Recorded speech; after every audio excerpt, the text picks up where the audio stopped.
I now give the floor to the distinguished representative of Pakistan to introduce an address by the head of government. Mr. President, I have the great honor to introduce a recorded statement by His Excellency Mr. Imran Khan, the Prime Minister of the Islamic Republic of Pakistan. Bismillah ar-Rahman ar-Rahim. Iyaka na'budu wa iyaka nasta'in. Mr. President, I congratulate you on assuming the presidency of the 76th session of the General Assembly. I also wish to express appreciation for the significant achievements of your predecessor, Volkan Bozkır, who guided the Assembly skillfully under the difficult circumstances imposed by the COVID-19 pandemic. Mr. President, the world is facing triple challenge of the COVID-19, the accompanying economic crisis, and the threats posed by climate change. The virus does not discriminate between nations and people, nor do the catastrophes imposed by uncertain weather patterns. The common threats faced by us today not only expose the fragility of the international system, they also underscore the oneness of humanity. By the grace of Almighty Allah, Pakistan has been successful so far in containing the COVID pandemic. Our collaborated strategy of smart lockdowns helped save lives and livelihoods and kept the economy afloat. Over 15 million families survived through a social protection program of Ehsaas. Mr. President, climate change is one of the primary existential threats that our planet faces today. Pakistan's contribution to global emissions is negligible, yet we are among the 10 most vulnerable countries to the effects of climate change in the world. Being fully aware of our global responsibilities, we have embarked upon game-changing environmental programs, reforesting Pakistan through our 10 billion tree tsunami, preserving natural habitats, switching to renewable energy, removing pollution from our cities, and adapting to the impacts of climate change. To address the triple crisis of COVID pandemic, economic downturn, and climate emergency, we need a comprehensive strategy that should include, number one, vaccine equity. Everyone, everywhere, must be vaccinated against COVID, and as soon as possible. Two, adequate financing must be made available to developing countries. This can be ensured through comprehensive debt restructuring, expanded ODA, redistribution of unutilized SDRs, and allotment of a greater proportion of SDRs to developing countries. And finally, provision of climate finance. Three, we must adopt clear investment strategies which help alleviate poverty, promote job creation, build sustainable infrastructure, and of course, bridge the digital divide. I propose that the Secretary General convene an SDG summit in 2025 to review and accelerate implementation of sustainable development goals. Mr. President, because of the plunder of the developing world by their corrupt ruling elites, the gap between the rich and the poor countries is increasing at an alarming speed.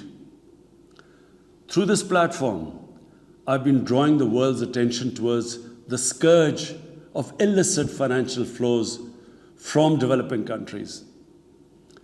The Secretary General's high-level panel of financial accountability, transparency, and integrity called the FACTI panel, has calculated that a staggering $7 trillion in stolen assets are parked in financial haven destinations.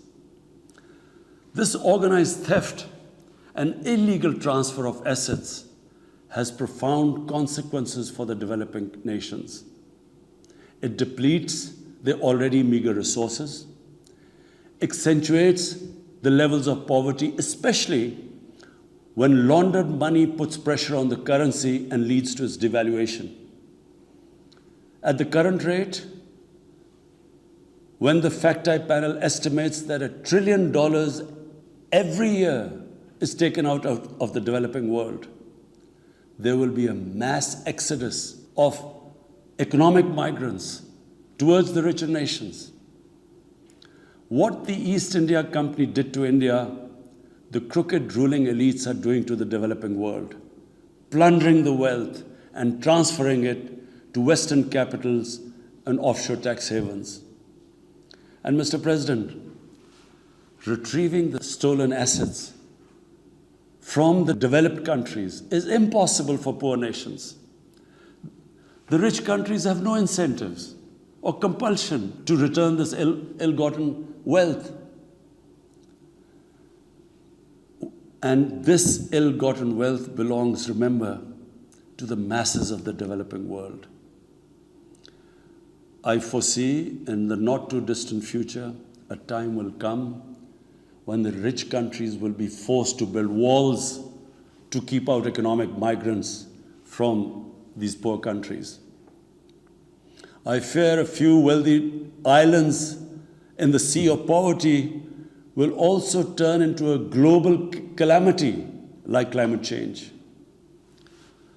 The General Assembly must take steps meaningfully to address this deeply disturbing and morally repugnant situation, naming and shaming the haven destinations and developing a comprehensive legal framework to halt and reverse the illicit financial flows are most critical actions to stop this great economic injustice. And at a minimum, the recommendations of the Secretary General's FACTI panel should be fully implemented. Mr. President, Islamophobia is another pernicious phenomenon that we all need to collectively combat. In the aftermath of the 9/11 terrorist attacks, terrorism has been associated with Islam by some quarters. This has increased the tendency of right-wing, xenophobic, and violent nationalist, extremists, and terrorist groups to target Muslims. The UN Global Counterterrorism Strategy has recognized these emerging threats. We hope the Secretary General's report will focus on these new threats of terrorism posed by Islamophobes and right-wing extremists. I call on the Secretary General to convene a global dialogue on countering the rise of Islamophobia. Our parallel efforts at the same time should be to promote interfaith harmony, and they should continue. Mr. President, the worst and most pervasive form of Islamophobia now rules India. The hate-filled Hindutva ideology propagated by the fascist RSS BJP regime has unleashed a reign of fear and violence against India's 200 million Muslim-strong community. Mob lynching by cow vigilantes, frequent pogroms such as the one in New Delhi last year, discriminatory citizenship laws to purge India of Muslims, and a campaign to destroy mosques across India and obliterate its Muslim heritage and history are all part of this criminal enterprise. New Delhi has also embarked on what it ominously calls the final solution for Jammu and Kashmir dispute. It has undertaken a series of illegal and unilateral measures in occupied Jammu and Kashmir since 5th August 2019. It has unleashed a reign of terror, by an occupation force of 900,000. It has jailed senior Kashmiri leadership, imposed a clampdown on media and internet, violently suppressed peaceful protest, abducted 13,000 young Kashmiris and tortured hundreds of them. It has extrajudicially killed hundreds of innocent Kashmiris in fake encounters and imposed collective punishments by destroying entire neighborhoods and villages. We had unveiled a detailed dossier on gross and systematic violations of human rights by the Indian security forces in occupied Jammu and Kashmir. This repression is accompanied by illegal efforts to change the demographic structure of the occupied territory and transform it from a Muslim majority into a Muslim minority. Indian actions violate the resolutions of the United Nations Security Council on Jammu and Kashmir. The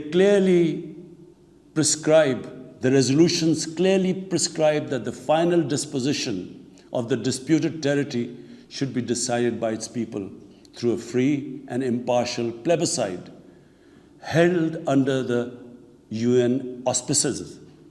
India's action in occupied Jammu and Kashmir also violate international human rights and humanitarian laws, including the Fourth Geneva Convention, and amount to war crimes and crimes against humanity.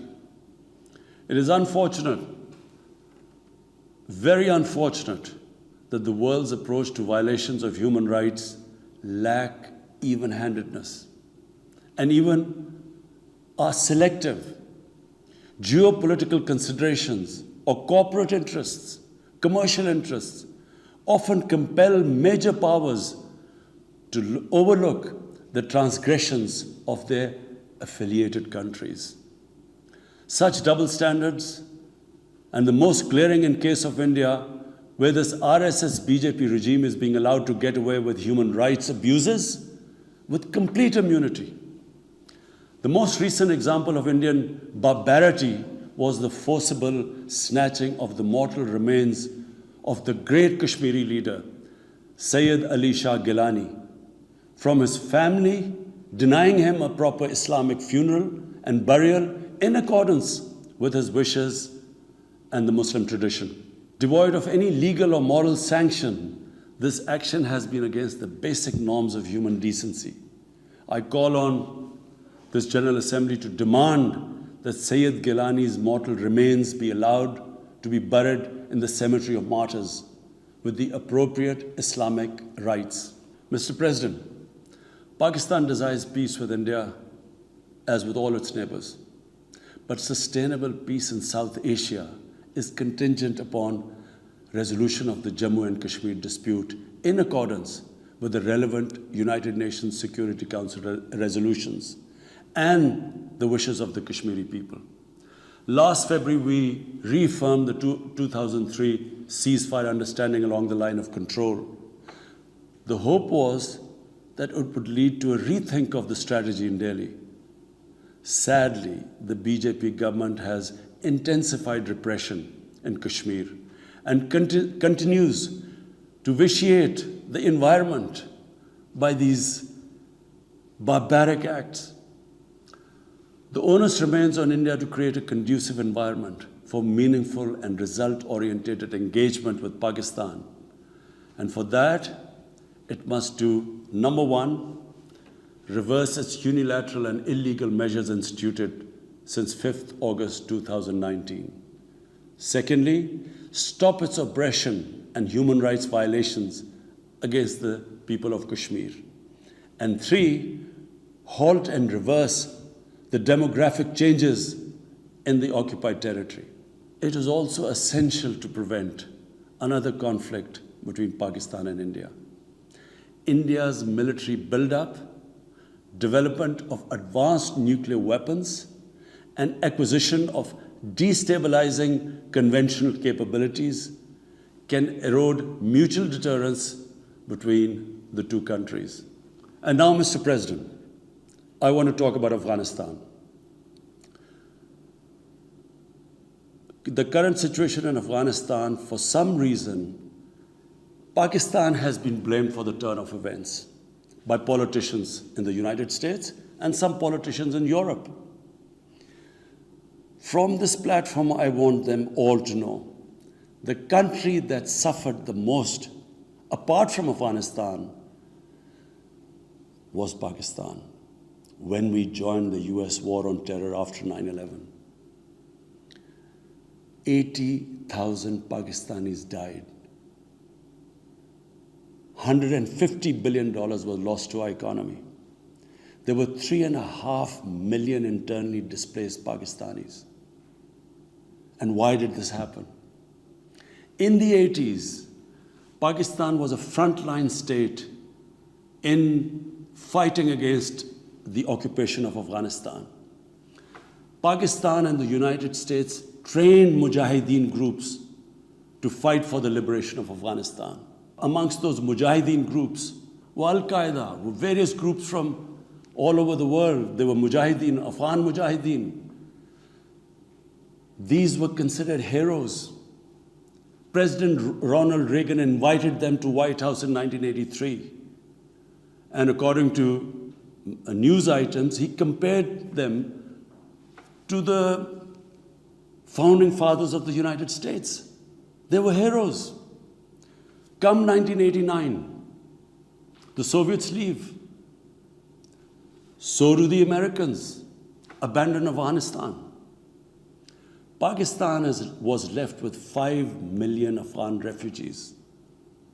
We were left with sectarian militant groups which never existed before.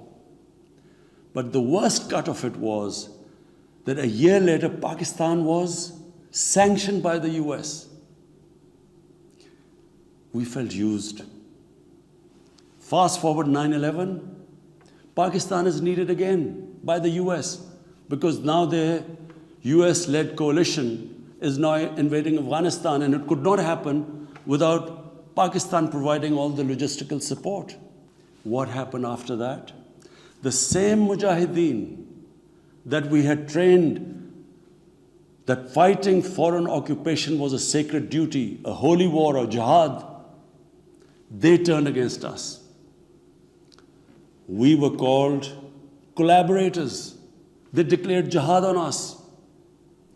Then all along the tribal belt bordering Afghanistan, the Pakistan semi-autonomous tribal belt, where no Pakistan army had been since our independence, they had strong sympathies with the Taliban, Afghan Taliban, not because of their religious ideology, but because of Pashtun nationalism, which is very strong.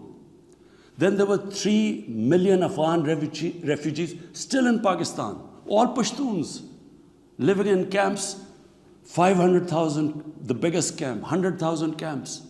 They all had affinity and sympathies with the Afghan Taliban. So what happened? They too turned against Pakistan. For the first time, we had militant Taliban in Pakistan. And they too attacked Pakistan government.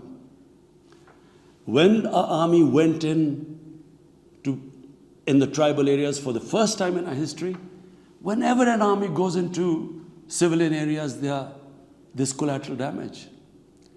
So there was collateral damage, which multiplied the militants to seek revenge.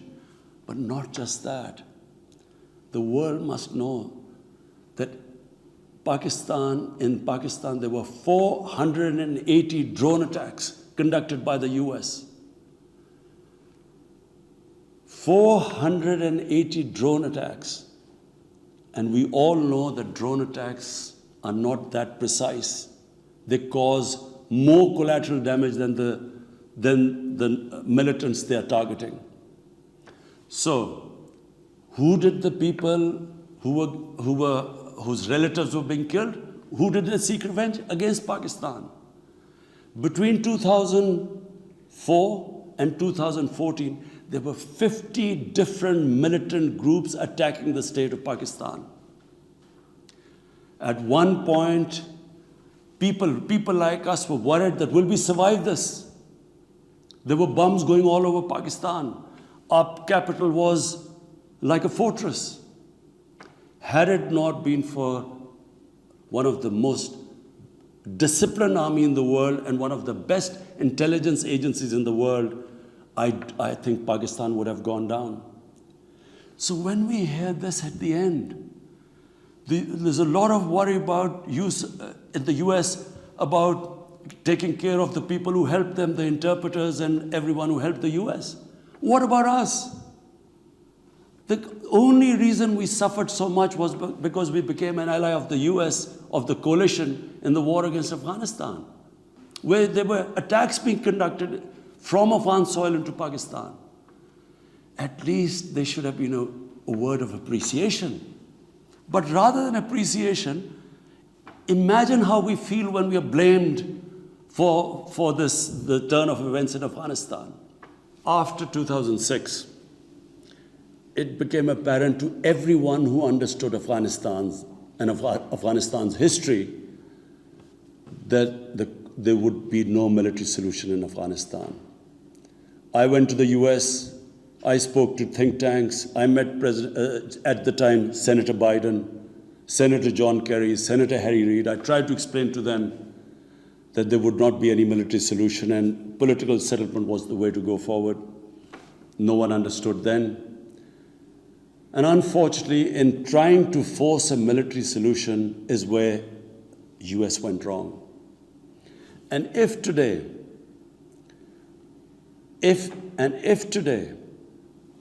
the world needs to know why the Taliban are back in power, all the world has to do is do a deep analysis of why 300,000 well-equipped Afghan army, and remember, Afghans are one of the bravest nations on earth. Why did this 300,000 Afghan army give up without a fight?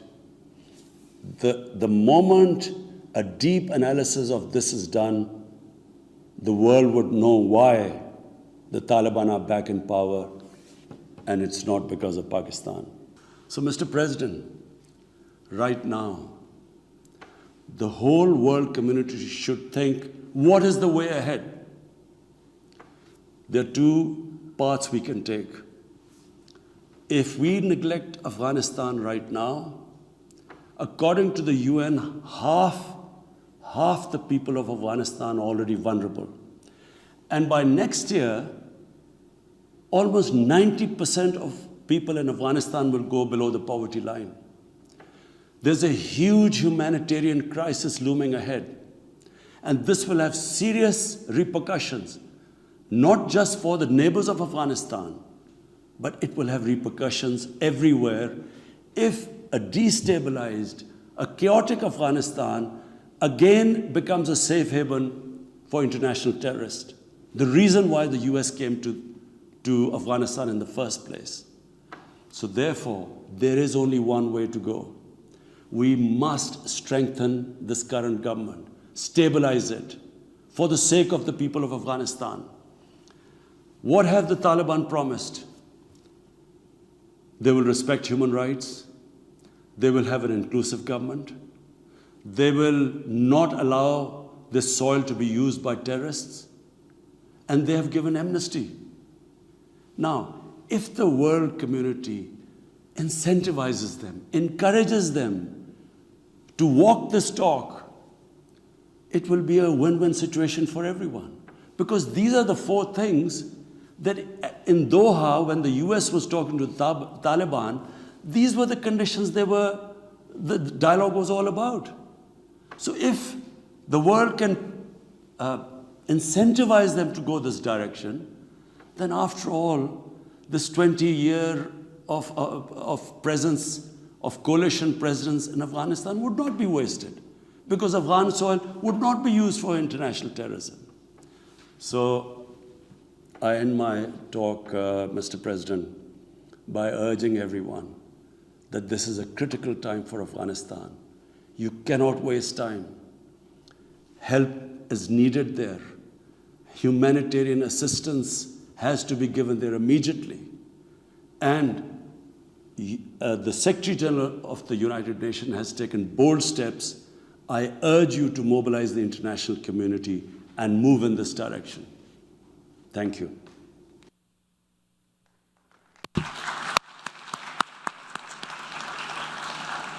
On behalf of the General Assembly, I wish to thank the Prime Minister of the Islamic Republic of Pakistan for the statement just made. The Assembly will hear an address by His Excellency Irakli Garibashvili, Prime Minister of Georgia. May I request protocol to escort His Excellency.